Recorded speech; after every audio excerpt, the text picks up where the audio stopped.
we try to sugarcoat things too much for patients. And I think that sometimes when they are in this situation where they're in the hospital, we have to be honest. Like, if you don't stop this, you're gonna die. Right. And I work in surgery. So I do surgeries, I do cardiothoracic, I do general, I do everything. Time out.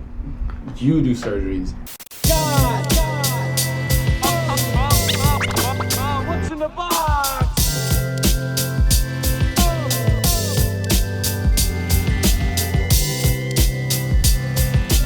What's in the box?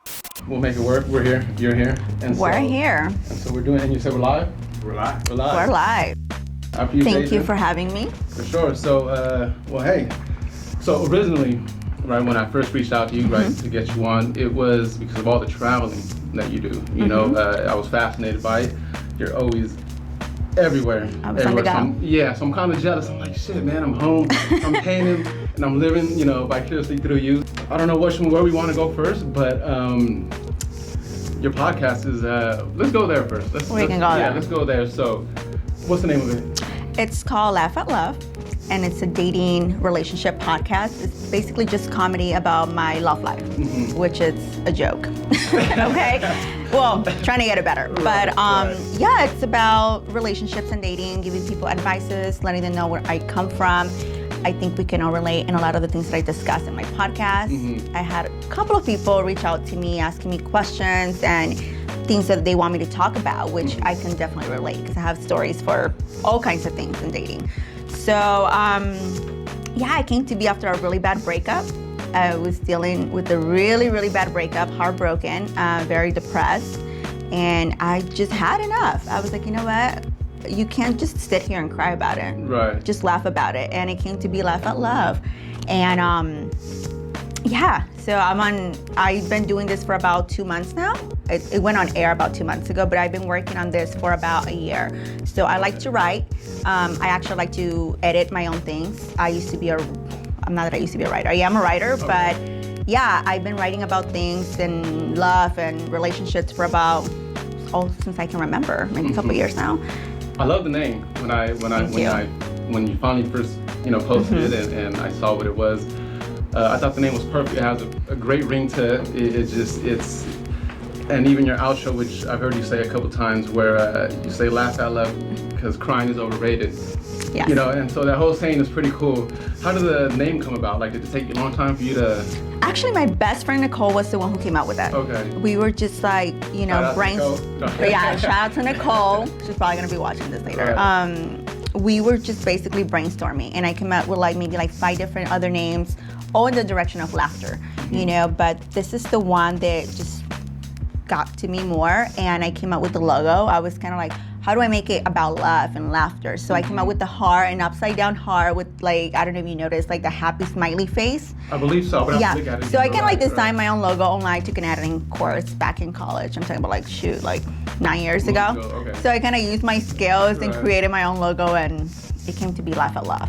And yeah, because crying is overrated, because why would you cry? Right. I think every experience, it's for, the better. So, yeah. Yeah, and you did four episodes, yeah. Right, and how do you go about the topics? How do you go? Because they're interesting topics. Yeah, there are actually people reaching telling me about their topics. This is season 1, so I'm on season 1, and each season I'm gonna focus in just 6 episodes. I have a very busy schedule, so I don't have the time to just do so many. But it's 6 episodes. I do them weekly.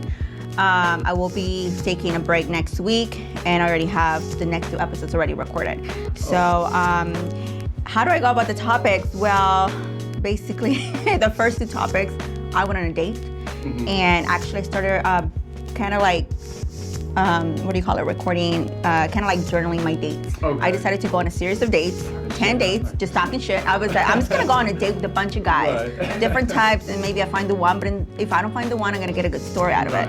And I did. Every guy that I went on a date for a whole month, oh my God, it was one worse than the other, or they were just really, really bad. But I can focus my episodes on them. There was this guy who made me pay for the date. Right. I was like, what the heck? So then I was like, this is interesting. Who should split the check? On the first date, and I posted on my Instagram, and people gave me their answers, and I was like, you know what? I get to see another point of view, not just mine. So I created the podcast. Yeah. Yeah, no problem. Put that on. Luckily, I feel the sun moving. you know, solid. Luckily, editing. Make sure my pores don't show. I got that good skin, but this is the good side. Cheers to that. But we're good though.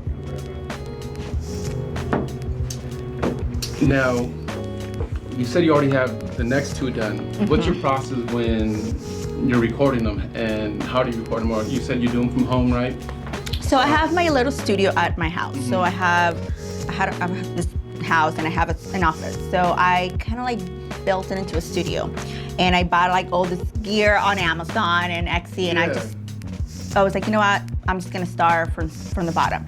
So I'm very new at podcasting. I'm still, you know, just like you, getting the hang of things, you know, trying to figure out how to record things, especially because I'm doing it on my own. I mean, at least you got a little bit of help. I'm like all on my own. A lot of help. Sorry to cut you off. If it A wasn't lot of for help, him, yes. I wouldn't be able to do it. See, at least you have that, which he's amazing. But I'm by myself. I'm not there yet where you're at. We're different levels. You're like recording videos, having people. I'm still not there yet. I'm building myself to there. Eventually I want to do what you're doing, because I think what you're doing, it's amazing. Like I watch your videos all the time, and I like the people that you bring in. It's like variety, which is cool. You know? When I first found out what podcasting was, and I was like, that's what we used to do back in the day. Like just with friends, just shoot the shit and just go in deep with conversations, whether we were sober, after drinking or smoking or whatever the case was. Talking. And just we would go in deep. And I was like, man, that's fun. And then so constantly just seeing that, and then where I was at in my life, I was like, man, that may be something that I think I want to do. I want to challenge myself. I want to try to do something different. I've always been, I feel like I'm shy, and it's on top of the fact of speaking in large groups of, in front of large groups of people, and then in front of a camera. It's when the camera goes on, it's a different thing for the people that don't understand that. And so, but yeah, it was a challenge, and I was like, you know what? I'm alone half the time because I'm always painting, so I'm isolated. I don't talk to anybody. You're not with people. You know, so I was like, that'll also give me another way to be able to communicate with new people, different people, and because I feel through communication, because there's a lack, and that's something that with your texting podcast that you did that we'll touch on right now, is because you lose a lot of that. You lose a lot of the face-to-face.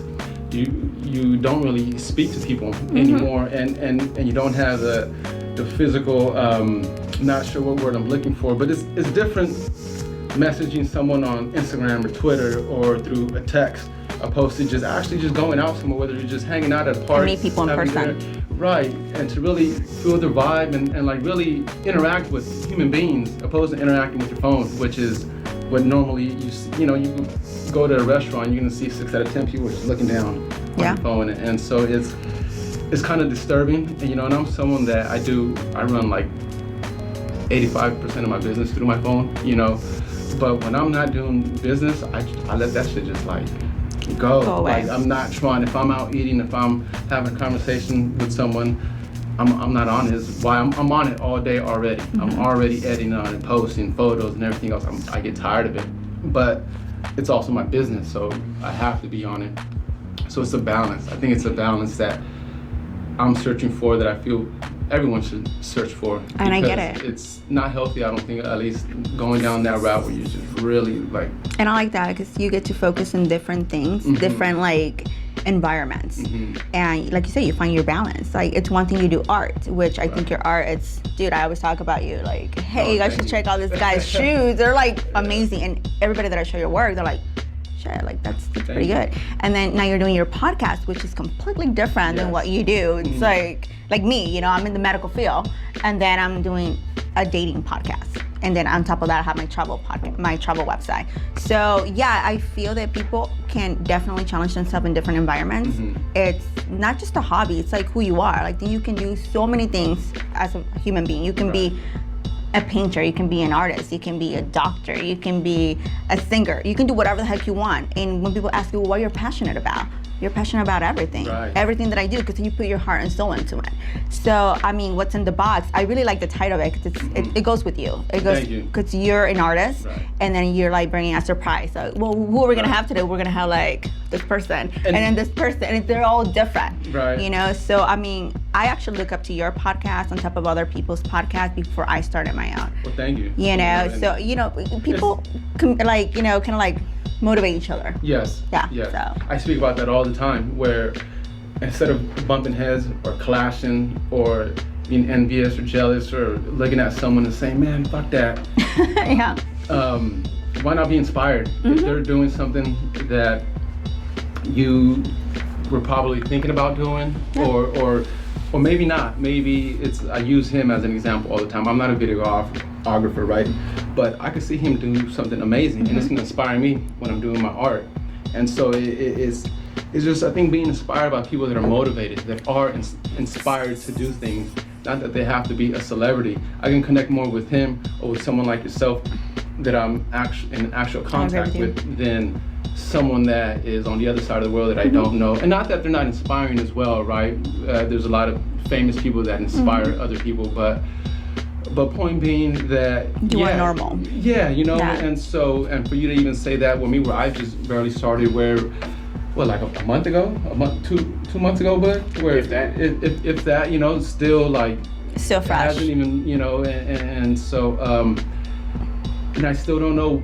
I have a vision behind it, but it's still, I want to allow it to develop still. I'm still, you know, I have a pretty good idea of what I want it to be, but I'm still building to that because I'm still learning myself. I'm still for someone for 2 months, I mean, look at all this.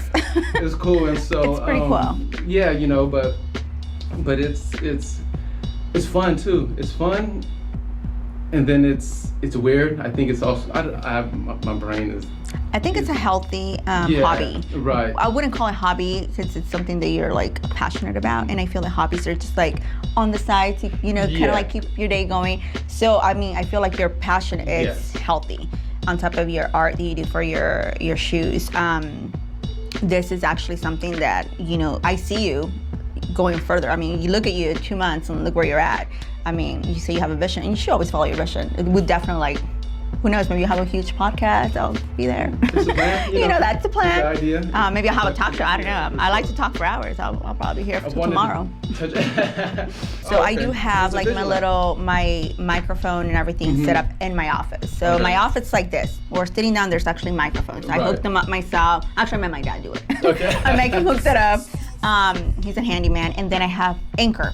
Anchor is actually where my podcast runs through. It's this company who makes it easy. It's a free company. You can start your podcast for the comfort of your phone, your home, your car, wherever you want to record. And it makes it easier for them to publish that to different outlets like Spotify, Apple. And they don't charge you. However, just be careful.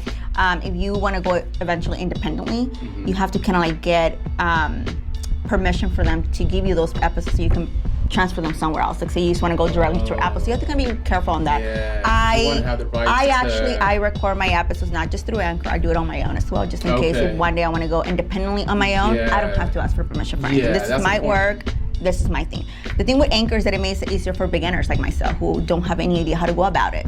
You know, and podcasting can be, there can be a lot of income in podcasting, believe it or not. Just like YouTube. I believe it, for sure. You know, you get a sponsor. I do have a few sponsors right now that once I started through Anchor, I put in on my episodes a couple breaks and they can sponsor you. You just have to kind of like record a little bit of that. So I have one which I will be sponsoring next week, like an ad. And you know, you do, you know, believe it or not, you do. And like they pay for your podcasting. And as much people as they tune into my episodes, it records, I get paid for, which is not like you would live off that at the moment. I don't have a huge audience, but it accumulates, you know, and it's not even about the money, it's about getting the word out. I want people to like, hey, give me a shout out so people can tune in. You know, the more you build an audience, the better it is for your business. And I'm getting better little by little. I'm still very new. I'm still trying to get comfortable with the microphone. So I do have that, and I do have it on my phone because sometimes like I'm driving and I'm thinking about something, I can easily record it and save it for later and then edit it into the episode, which is what I do. Because sometimes I'm like, I swear, I have like ADHD. I have like 25 tabs open in my head. Like I'm saving lives. I'm like, oh, that would be kind of cool for me. So now that I'm neglecting my patience. But so you ain't operating on me then. I haven't done it for you. I'll save your life, okay? But you know, you have to kind of like take those chances when ideas pop in your head, record them, write them, whatever, because I agree. that's when you get the best ideas, I think, when you're not even looking for them. Like you could expire out of nowhere. Organically, right? Where it's just I don't know. And I don't know if you think about like an episode, I'm like, oh crap, that would be so cool to write about. And I'm like writing, or a place that I never been to travel, and like, oh, I'm gonna travel there. Like I see it somewhere, I'm like, I'm gonna go here. And I end up traveling to these places that people haven't even heard of at some point, or wouldn't dare to go, which I'm pretty sure we'll get into it. Yeah, we'll definitely get into that. Yeah. Your top 7 worst places For to dates? go on a date? It was a first date, right? A first date. On the first date. There was a few that you. There was I had like 100. Yeah. Well, you narrowed it down to 7. There was a strip club. There was McDonald's, right? There was movies. Fast food, yeah. There was although, if you're willing to go to In-N-Out, you gotta be willing to go to McDonald's, I think. There's a McDonald's out there. But yeah, you had your 7. And you've been on the first date to some of these. Yeah. And I'm assuming how you came 100, yeah. about with your top 7. So for this worst places. episode, I had so much fun because I was dying. People were actually, I don't know if you saw this. I asked the question on my Instagram poll. I made a poll and I'm like, yo, what are some of the worst places you have ever got taken out on a first date? I did it there, I did it on my Facebook, I did it on my Twitter, and I don't know where, it's not like I have a huge following, but I have like some following random people at work or people that I have never met. You know, I'm very comfortable with talking with strangers. That's the good thing about traveling solo. You build a confidence to approach people all on your own. So I'm that girl that if I'm by myself, I'm comfortable going out to have a drink on my own, having dinner, and approaching people. Because, hey, what's the worst that can happen? They're gonna like ignore you? No one's gonna ignore you. People actually like that. So I approached several people on my own. I remember I went to dinner. I took myself out to dinner like a couple weeks ago, and I'm like seeing like this couple people, these guys and these girls, and I asked them, hey, I'm working on a podcast. What are some of the worst places you have ever gotten taken out on a first date? Right. And they're like, oh my God. And they're telling me it, and I actually end up having a lot of drinks with these people. Right. And I make new friends. And some of these places, these 7 places I narrowed down because I personally have gone to them myself when I was younger, even now in my 30s. And yeah, they're bad. Like the strip club that happened when I was, I think, 22. I think you heard it. This guy took me to the strip club. Not gonna lie though, the food was good. Yeah, and I love food, and you know that I'm constantly eating. The steak was bomb. I'm a steak girl. What was this, right? I don't know if I've ever had steak. So this is a strip club in San Bernardino County, you know, like, oh my God, it's called Sapphire. It's like right off like Redlands Boulevard. I believe it's still there. And it was good food. It was like $5 steak, but I'm talking about like an 8 to 12 ounce steak. It was solid. New York. You smashed it. So I was like, oh, I can't get it. I'm into it. I was actually willing to tip the guy, the chef.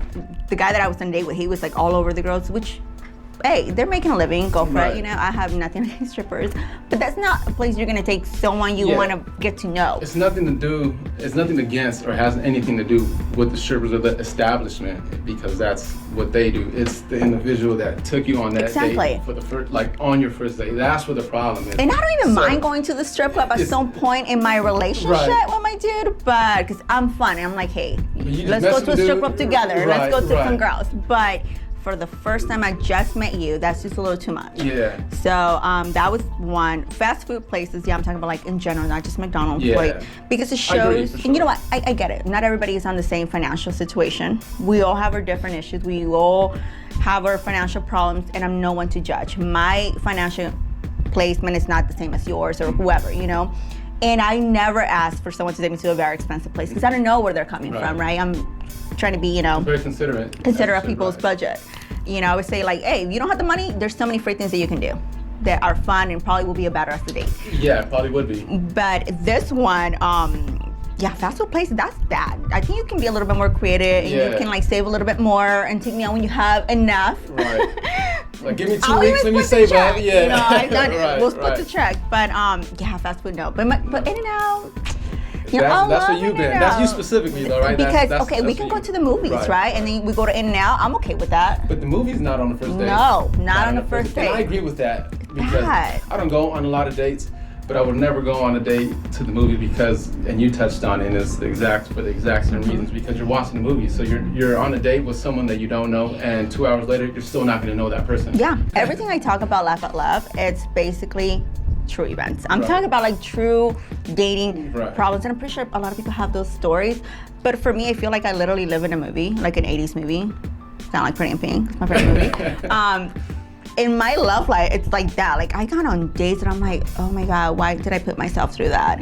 Why, you know, and I mean, we're all like searching for the one, because what do we all want? We all want love. I don't care what anybody says. Like, oh, I'm not looking. We all want love. We all want to be loved. We all want to be accepted. So we put ourselves through these situations because we have the hope and faith that this date it's going to be the one where I'm going to meet the right person, right? And obviously, you know, right off the bat, this is not going to be my person. This is not my person at all. If you're someone that can feel energy, people's vibes, you kind of know. Yeah. You kind of know early on. Right off the bat. If what that feeling is like, you know, there's probably times where you can probably build that relationship, but kind of. No, okay. Either I don't fully disagree with you. Like, no, because I'm big on energy, and I feel like I can. You feel the energy right off the bat. Yeah, you know? for sure. At least for me, it's how I feel, and so because of negative energy, I for sure feel it, and I don't fuck around with people that just. And you know it. I'm like, I'm good. I'm like, not even as a friend, you know, as a friend. know, like Right. even if it doesn't end up in like relationship, you know, okay, maybe I don't see this person as my romantic lover, but I want this person in my life as a friend. And but you let them know right off the bat. You're not gonna drag them along for a year or 2 years, which happened to me. And oh, by the way, I don't feel you. And I will talk about this episode, which will be my last episode for this season. And this is the one that I'm actually been building myself to it, because it's the person who triggered the podcast. So this was actually very deep, and this is actually a long episode. So I'm telling you, we can't touch on it right now, but I am letting you know this is the one episode that I decided to leave for the very last minute, which is something that we're talking about right now, about building that relationship, building the chemistry, and at what point do you know this is not going to work out? Do you drag it for this long? Do you stop it? What do you do? And unfortunately for my situation, it dragged. But we'll talk about it in 2 weeks. Okay. And it's a good one. Hopefully you listen to it, and hopefully everybody listen to it. But you know right off the bat. I mean, it's not about so much about physical, because you can be like you can have like the best looking person in front of you, but if there's no chemistry, I'm sorry, your looks ain't shit. Like the they're gonna go off the bat. It matters to a certain extent, and then once you 1 second, go ahead and just tell me what's the exact time. No, it's all good. So we couldn't get the behind the scenes stuff on it. Okay, I'll respect that. No, I can't because this one, you know, this. I'm being honest. This one, it's deep. I think I actually cried in this podcast a little bit. I'm not gonna lie to you. I get very emotional in my podcast. That's good though. I think people are gonna love it because it shows you true, like you. And you know what's so funny? People are always like, "I like your accent. It's so sexy. You sound like a call girl." I'm like, "What the fuck? What is a call girl?" I didn't even know what it was. So I had to Google. I'm like, "Damn, a prostitute on the phone." Hey, I have a business in case the medical doesn't work out. But yes, I do have an accent. I'm a foreigner. But you know, it's just me. I keep it blunt. I keep my shit blunt. I'm Nicaraguan. Nicaraguan, okay. Yeah, and full on Nicaraguan right there. So I have that Caribbean blood, you know, that soca, the reggae. That's my family. So yeah, I mean, I've been here all my life, but that, you know, you're Hispanic. You have that accent no matter how much you try to cover it. So yeah. It's just you. It's who you are. It's just me. It's me. And try to. And I'm blunt, you know, I'm very blunt. I don't keep things, just by talking to you, I feel like you are too. So, you know, I don't keep things, I tell it how it is. Like, this is the truth, and I'm like that with my patients too. I'm like, yeah, if you know some drinking, you're gonna die. Oh, wow. And they're like, dang. Like that, I'm like, yeah, dude, you have liver disease. What's wrong with you? Like, and they need to hear it like that, I think. You know, I feel that in medicine, which I'm gonna go off topic, we try to sugarcoat things too much for patients. And I think that sometimes when they are in this situation where they're in the hospital, we have to be honest. Like, if you don't stop this, you know, you're gonna die. And I work in surgery, so I do surgeries, I do cardiothoracic, I do general, I do everything. Time out. You do surgeries? Well, I'm a nurse, and I'm becoming a PA in surgery. So I'm gonna become a PA in cardiothoracic for pediatrics. So you really be in there cutting people up. Like what type of surgery? So I do general and cardiothoracic. I do hearts, general, I done GI, so I do also colonoscopy. So when you're 50, you're probably gonna come into my OR. I do everything. So I had a few surgeries. You did? Not heart surgery though, but I done general too. I had reconstructive knee surgery. Arthroscopic reconstructive knee surgery. Orthopedics. And that was it. I need surgery for my toe meniscus right now from playing basketball, which happened. The recovery is long on that. Yeah, it's actually, I tore my ACL, which I had the surgery for. That was in 2008, and I tore my meniscus playing basketball again in 2014. But it's because I tore my meniscus, how it led me to painting and quitting my job. It's funny how, that's a whole another story in itself. If I would have never torn my meniscus, because I would get off work, I was working my regular 9 to 5. I would get off work and just play basketball every day. That was your passion. That was your thing. I just love playing ball, and I did that for years and years. Wait, before we go on, who were you gonna play for? The Lakers. Oh, I was like, Lakers. What? You're not a Laker fan? I'm a Warriors fan. Oh my God. To be honest though, like before y'all hate me, like basketball is not really like my main sport. I'm a Dodger girl. I'm a baseball. I seen that. I'm actually going to the game after this. Oh shit. It's the last game at home, so I gotta be there. But I like basketball. I mean, it's fun. I go to a Lakers game here and there when Kobe was on. I don't know, bro. I love baseball, but basketball. Hey, it's cool. I mean, at least you like sports, right. Hey, anybody who likes sports, I respect. No, so. I'm a huge sports fan. Except for Giants fans. Giants fan. Okay.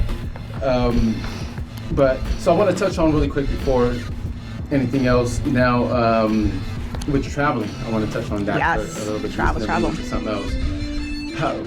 Were you always is that something you always wanted to do, that you always did, or it just kind of happened accidentally and then you fell in love with it and just started? So with traveling, I started traveling when we were like very little. Like my dad and my mom, they took us just anywhere. I mean, we didn't grow up like rich or anything. We didn't have money. So my parents would try to take us, especially my dad, would try to take us anywhere as much as he could. Like, if we didn't have money, he would just like pack up the car and we'll do road trips all over the country. So, I grew up in that lifestyle. My dad is the travel genius. Any of my travels, that's actually my dad. You should be having him here. He's the person who does these family travels. Like, he's like, okay, every year we're gonna go somewhere else. Where do you guys want to go? So we all like put in where we want to go in the world on a little like glass, and when he shakes and whatever comes out, that's what we got as a family. No way. So every year I do have a family trip, which is my China trip that you just saw. Yeah, I saw that. Yeah. But I also do my own travel on my own. I like to travel by myself all the time or with friends. But real talk, traveling by myself is my favorite because you're on your own. Yeah. And there's nothing more empowering and more confident than traveling by yourself, hands down. And you by yourself, like literally by yourself. Like literally by yourself. You book your trip, you go and you do your own thing. It's better. A lot of people that like to be by themselves, they're not comfortable. And believe it or not, the first trip on your own, it's scary because you don't know what to expect. And I decided to do it with my very first trip to Montreal, Canada, all on my own because it was something closer to home. It was 5 hours away, just in case something happened. Right. And then I started picking up on my own. To the point that now I'm actually taking a hiking trip to Peru by myself next year in March. And I'm actually been looking forward to this trip for so long. But traveling alone builds confidence. Like I say, you become more approachable. You become more self-aware, which is something that I encourage people to become. Bad things happen everywhere, and you have to kind of like be self-aware of that. You're not gonna go with random strangers to on their own. Right. You're not gonna get drunk neither. You have to be very careful. But you make friends.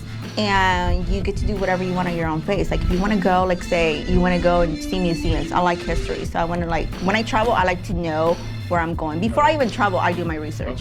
So it's not like I'm just going like I'm just gonna go here. And I don't do just beaches. I travel to different places. Like my travels are variety.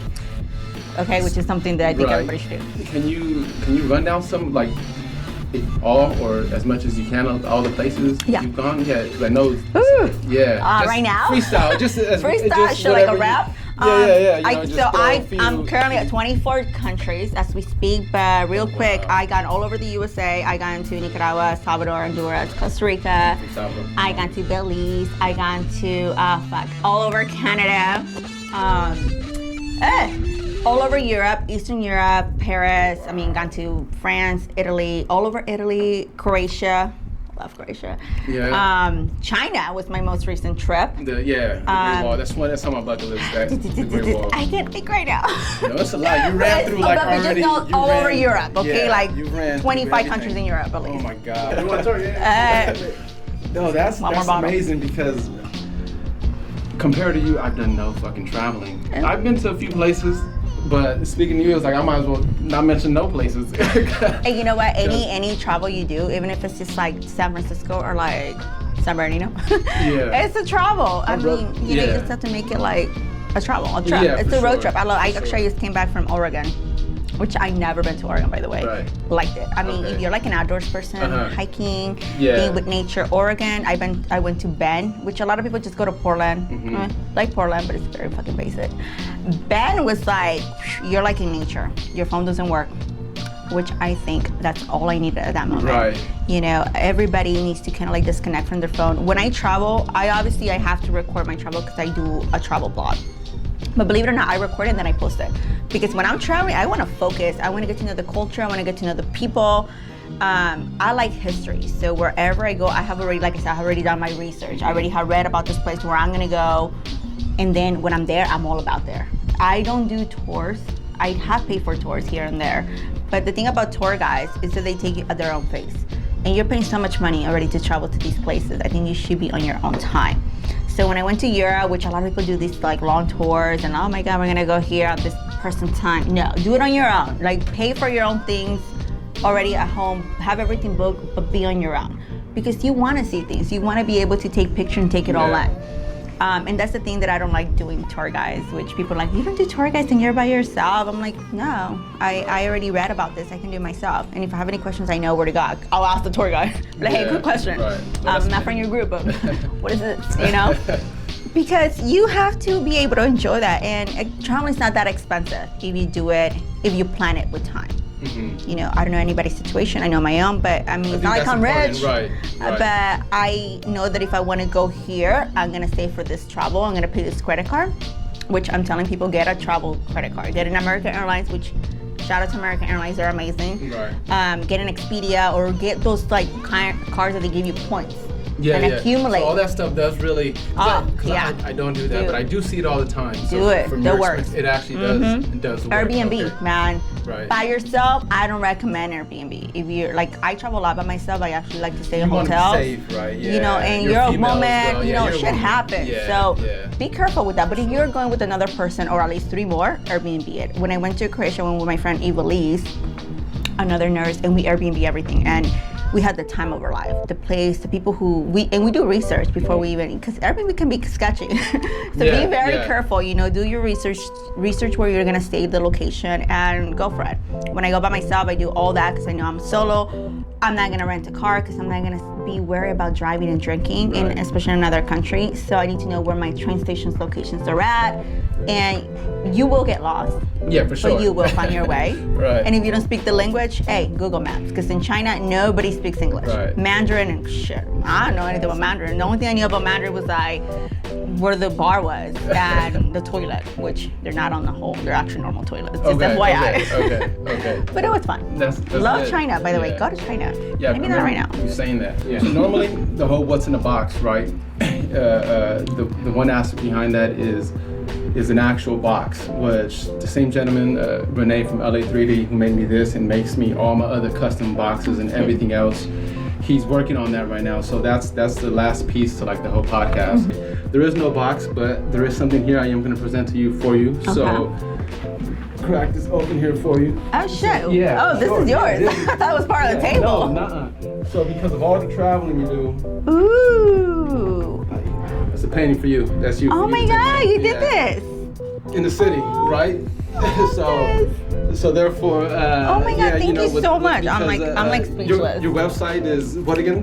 RaisaInTheCity.com. In the city, so I figured, you know. This is so beautiful. Thank you so much. This this is LA. You got the Staples Center here. I know, you know. He's definitely getting dinner. I love it. I didn't get the Dodger Stadium in here, but you got the LA, you know, the Inglewood It's okay. LA is my home, you know. But so that's for you. And so pretty. As we get out of here, let everyone know where they can find you at, website, social media. So guys, you guys can find me on RaisaInTheCity.com. You can just type in RaisaInTheCity.com and my travels, my website, my blogs will come up. You can find me on YouTube as well. I don't have much on YouTube, but you can see like the few videos that I have. Yeah. And with Laugh at Love, you can find me on Spotify, Apple, and Anchor. Just type in Laugh at Love and boom. Boom. It's like my dating life. Boom. Got it. Boom, beautiful. Like that, you know. Thank you for sitting down with me. I really appreciate you. I love it. Thank you. This is so